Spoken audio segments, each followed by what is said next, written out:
So Christ himself gave the apostles, the prophets, the evangelists, the pastors, and teachers to equip his people for the works of service so that the body of Christ may be built up.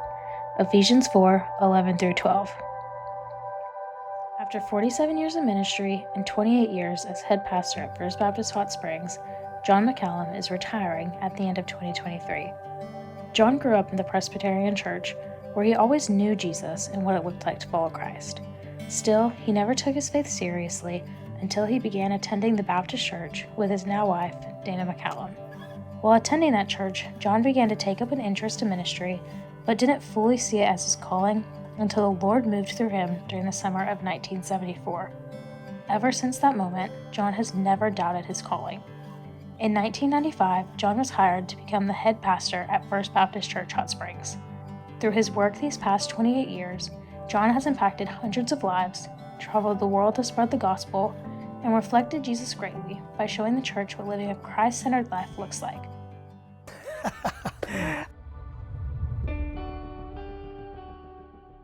I've never known a moment in my life where he was not the pastor at First Baptist Church Hot Springs.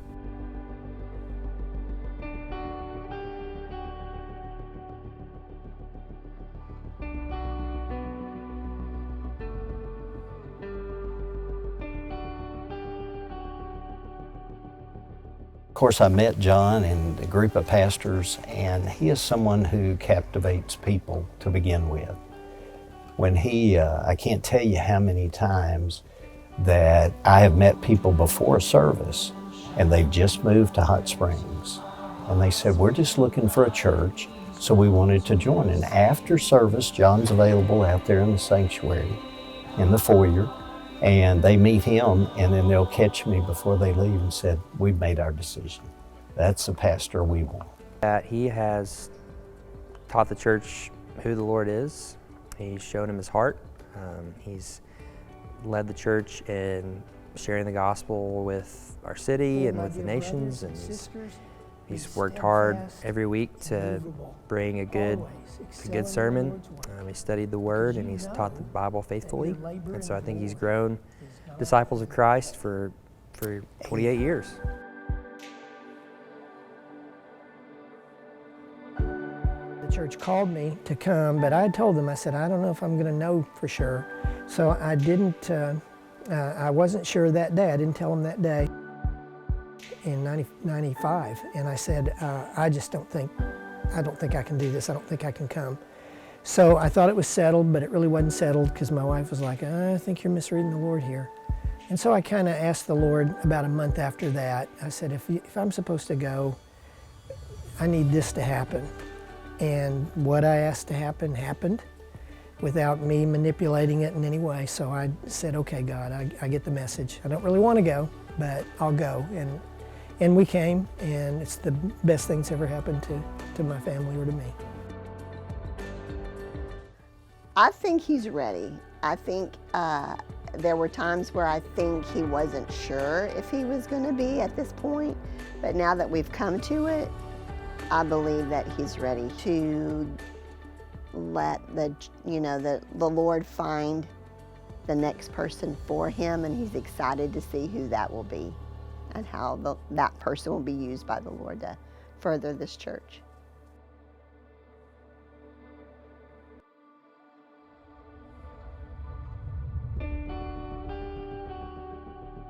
I always feel like I go to him, not because he's perfect or because he has every answer, but because he walks closely with the Lord and he's got that shepherd's heart. How he encourages people. He starts his day with the Lord. And John's been a moral exemplar his whole ministry. And he's just a great listener and a very wise counselor.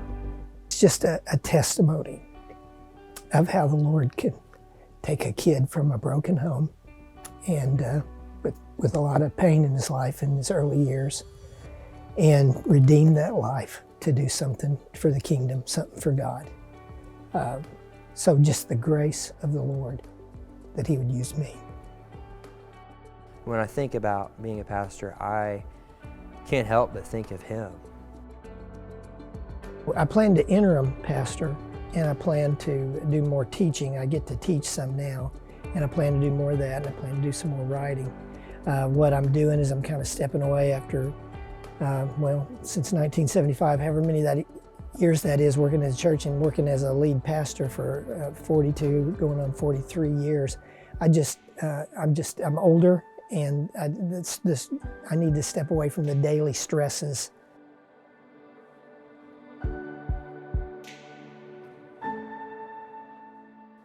When I began my first ministry job preaching in the campgrounds on Sunday mornings in the Branson area, the first sermon I preached that first summer in 1975 was from one of my favorite Psalms, Psalm 121. And I would like to read just the last part of that psalm. The Lord watches over you. The Lord is your shade at your right hand.